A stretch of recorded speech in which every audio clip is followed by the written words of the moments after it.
Since the end of July, we saw the S&P 500 down 4 consecutive weeks, and now we are about to see it go down for 3 consecutive months unless we have a 171 points rally in the remaining 2 trading sessions in October. I have previously put up this 10-year weekly chart with those occurrences where the S&P 500 went down 4 consecutive weeks, and there were a total of 5 occurrences. 4 of them went up 3 or more weeks after the 4 consecutive down week, and only one has 2 consecutive up weeks after 4 losing weeks. That tells us there is a 80% chance that the next 4 consecutive down week will follow with a 3 or more consecutive up week. But that was not the case. The recent 4 consecutive down week was followed by only 2 up weeks. On this 20-year monthly chart of the S&P 500, I have highlighted those occurrences with 2, 3, and 5 consecutive down months. In this 20 years, there were 13 times the S&P 500 went down 2 consecutive months, or 69% of the time. 4 times it went down 3 consecutive months, or 21% of the time. And only 2 times it was down 5 months, or 19% of the time. 2 of these consecutive month losing streak occur in a pre-election year. One of them is in November 2007, where it went down for 5 consecutive months. The other one was in December 2015, and it went down 3 consecutive months. Now, just to add a bit of context behind these, the CPI was 2.7% in 2007 and 0.01% in 2015. So far in 2023, this pre-election year, August and September have been down, and October will be down unless we see the S&P 500 gains back more than 171 points before this coming Wednesday. Based on this last 20 years statistics, there's a 69% we see October to be a positive month, and only 21% that October will be negative, and a 10% chance that November will be negative if October ended negative for the S&P 500. Here are the takeaways from these losing streak statistics. The recent outcome from a 4-week losing streak was the less probable outcome based on the last 10 years. Based on the last 10 years, there is only a 20% chance the S&P 500 will follow by only 2 up weeks after a 4-week losing streak. But that was the outcome the S&P 500 just experienced, the less likely outcome. And unless some remarkable things happen in the next couple of days to push the S&P 500 back up by more than 171 points, it will have a 3 consecutive losing month streak. And based on the last 20 years, there is only a 21% chance of this occurring. What these recent losing streaks have shown us is that we should not overlook the possibility of less likely outcome for the S&P 500. Recently, a lot of talking heads are saying the market will go up after October low in a pre-election year, and we will see a year-end rally to take the S&P 500 back up to 4,900. All these are based on probability that these are more likely occurrence or typical outcome. But the recent losing streak outcome could be telling us to expect a less likely outcome or the non-typical performance for the S&P 500 in the near term. Welcome to another weekly S&P 500 analysis. In this video, we'll look at what some of the market internals are telling us and see if the coming November will be another down month. And we'll look at the price action of the S&P 500 and see what are some of the price level to monitor. Before we take a look at the sentiment and the internals and also the price action of the S&P 500 and the other major market indexes, let's just take a quick recap of what the indexes has done for the past week. As you can see from this table here, all the indexes are negative for the week, with the Dow Jones lost the least. It only lost 2.14%, and the Dow Jones Transportation was the worst performer. It lost 6.19%, while the S&P 500 it lost 2.5%, and the Nasdaq 100 has also lost closely to 2.5%. It lost 2.61%. And for year to date, the Nasdaq 100 is still holding on to a close to 30% gain, while the Nasdaq Composite a little bit under 21%, and the S&P 500 7.25%. The Dow Jones Transportation is still holding a 1.23% gain for the year, and the Dow Jones Industrial is losing 2.2%. New York Stock Exchange Composite 3.35%. And the Russell 2000 is the worst performer so far year to date, losing over 7%, 7.06%. Looking at the sentiment chart, we see the VIX is back inside of this fear zone between 20 and 30, sitting at 21.27 now as of Friday's close. So definitely the market participants are getting fearful now. And also the put call ratio is above 1. So they are buying more put than call. So definitely watch the VIX. If the VIX continue to move toward this 30 level, we could see more downside on the S&P 500.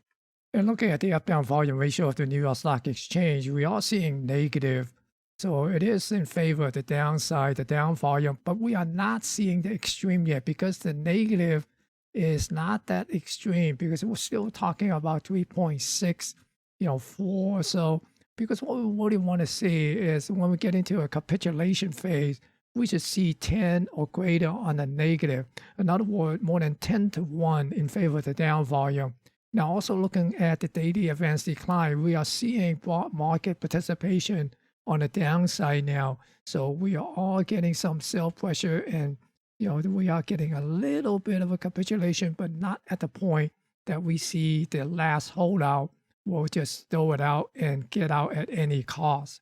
So until that happens, we should be on the lookout for further downside on the S&P 500.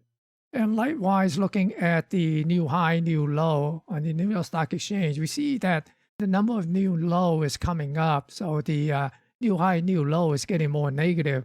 But again, we are not seeing the extreme like down here where we see, 800, 900 more new low than new high. So when we get to that extreme level, then we could say that capitulation has occurred and we most likely have seen the bottom. But right now on this pullback, we are not seeing this extreme. Sure, we're going to see a little bit of a bounce, but until we see these type of extreme new low versus new high, then we could say the bottom is in or near the bottom of this pullback. So don't be calling a bottom here yet. Sure, we could see a little bounce, but again, we most likely will see a continuation of lower low, lower high until we reach some point that the market feel this is a little bit of extreme. And look at the New York Stock Exchange cumulative AD line, although we are not seeing a negative divergence, but we are seeing a level that have been breached. You see this AD line dip below the March low now, but the S&P 500 is still well above this March low. So wouldn't be surprised to see the S&P 500 eventually come down and take out this low here, this March low. And looking at the NASDAQ 100, the NASDAQ market, we also notice that the up-down volume ratio is starting to show negative, but again, it is not at the extreme level that show that the market is near the bottom or made a bottom or in a capitulation mode. We are seeing the NASDAQ 100 coming down and most likely it will break this channel, but we're still looking for this thing to possibly come down to this 13,000 level. We are seeing a broad market participation on the downside, just like the New York Stock Exchange in the recent sell-off. Now, looking at the recent new high, new low for the NASDAQ, one might think that this number of stock making new low seems to be telling us that we might be near a bottom, but that is far from it. You can see on these extreme, it is above 1,000 stock making a new 52-week low. And on the 52-week high, 52-week low, we need to see that also be near that minus 1,000. And right now, as of Friday, we only saw a low somewhere around 577. Only 600 stock make new 52-week low on Friday. Want to see these kind of extreme up here over 1,000, 1,002, and here, right here at this low here, we see the extreme as 1,700 stock make new 52-week low on that particular day. So those are the extreme that we have to keep an eye on for any sort of a major market bottom or capitulation. Not saying that the NASDAQ 100 won't get a bounce back up, and possibly it might even could come back up to the 15,000 level before it breaks and come down toward this 13,000 level. But what these internal are telling us is that the market has not made a bottom or reached a bottom yet on this particular corrective phase. And here's the most scary chart for the NASDAQ. You notice that the NASDAQ 100 is still way up here near the all-time high and only pull back slightly. And we see that advanced decline, cumulative advanced decline line is way down here. We are basically looking at this NASDAQ market way skewed toward the what we call the Magnificent Seven, or what used to be the FANG stock, that is pushing up this index or holding this index up, while the majority of the market, the majority of the stock in the NASDAQ has been down. So with the negative sentiment that the market participants are getting more bearish and more fearful now, and also we are seeing a little bit more negative on the internal, I wouldn't be so aggressive of buying the dip in the near term. Basically be patient. If you are not playing the short side, then stand on the sideline. If this market is going to reverse back up to all-time high, there's going to be ample opportunity for people to get in on the long side. So just be patient. It's better to be outside looking in than get trapped inside looking out at this point in time. Let's take a look at the bond market, starting with the 10 versus the 2 yield curve here. We see that it is still inverted and sitting at minus 1.65.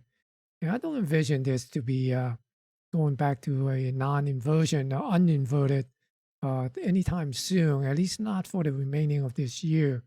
And if we are looking at the 10-year versus the 3-month, it also still remain inverted at minus 0.6, although, yeah, it came back up from this minus 1.8, so it came up quite a bit, but it's still inverted. And again, I'm basically looking for this to continue to be inverted until at least the end of 2023.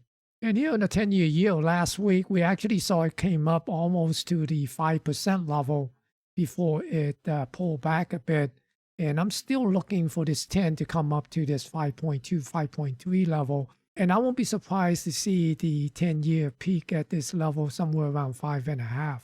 And here's the US dollar. The US dollar is still sitting at this 106, 107 area. I'm still looking for this to come up at this 108.5 area. Looking at a year ago, it is actually up at this 113.5. So I think we're still going to see the dollar to continue to make a little bit move higher. And I do expect it to see this 108 level to get tested. And looking at crude oil continue to hold up above this 81.5, 82 level. So as long as it holds above this 82 level or so, then I expect oil to continue to make its move back up toward this 94 and possibly get up to this 97.5 area here. And silver is holding up at this 22.40 level. So as long as it stay above this 22.40 area, and if we could get above this 24.23, this composite point of control, then I could see silver make its way back up to this 26.70 area. But until then, we're basically going to be just watching silver. Might be just chopping around between this 22.30 and 24.30 area. Gold had a nice bounce ever since it came down to this 18.20 area, 18.25. You can see that it just surged back up to above 2,000, got above that 2010. So I'm still looking for gold to come up and test this all-time high here.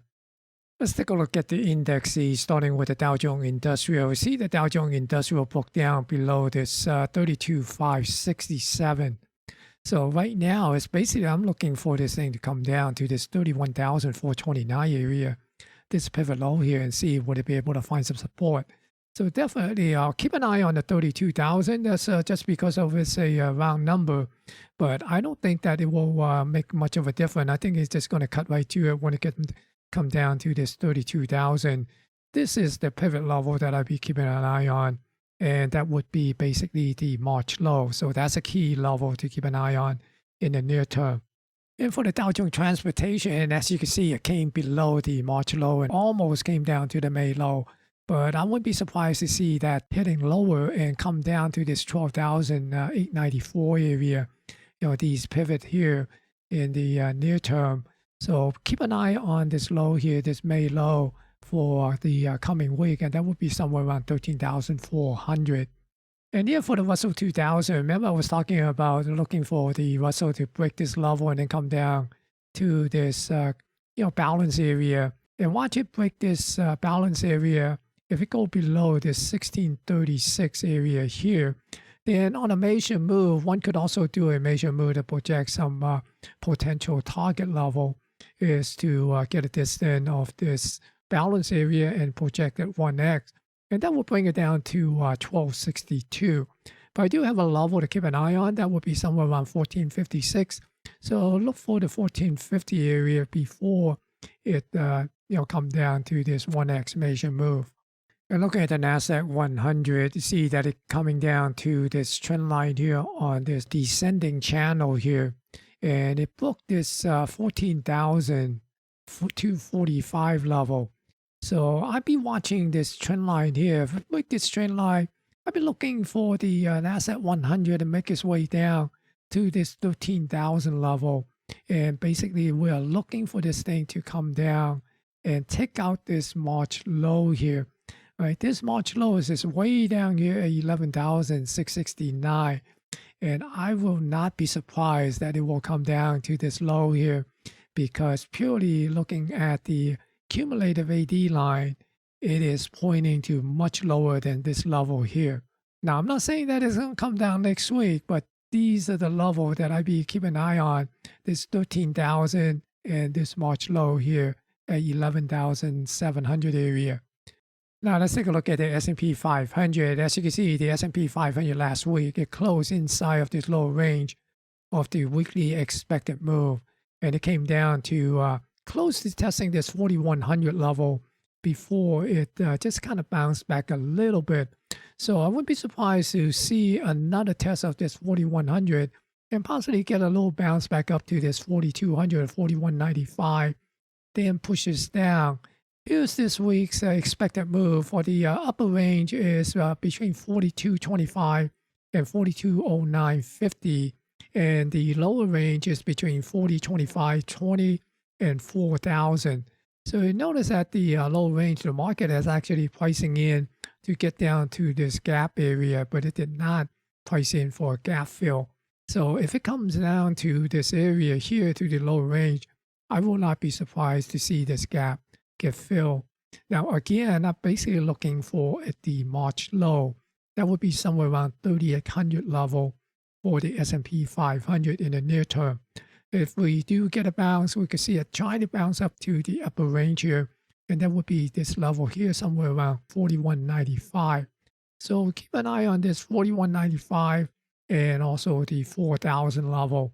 If we break 4,000, we fill this gap, and it will start moving itself down toward this 3,800 level. Now, be aware that the FOMC meeting is Wednesday, so Jay Powell will also hold his press conference afterward. So there's going to be some volatility this week. So with the FOMC meeting coming up next Wednesday, and also Apple is going to report earnings, I believe, on Thursday, definitely there's going to be some major movement in the market. Now, the question to ask right now is that will we get a negative November? Because it looked pretty much like the October is going to be negative. And if we do get a negative November, right, I have not seen a 4 consecutive down month for the last 20 years. We did see 2 occurrences of 5 consecutive down months. So if we do get a negative November, will we get a negative December? And what happened to the year-end rally? So again, we basically is keeping an eye out for a low or a bottom. And I don't think we are anywhere close to that until we get near that March low. So be prepared and be careful. And if you like the content in this video, be sure to smash the thumbs up to give it a like and help promote this video. And if you are new to this channel, click to subscribe to support this channel. Thank you for watching and stay safe.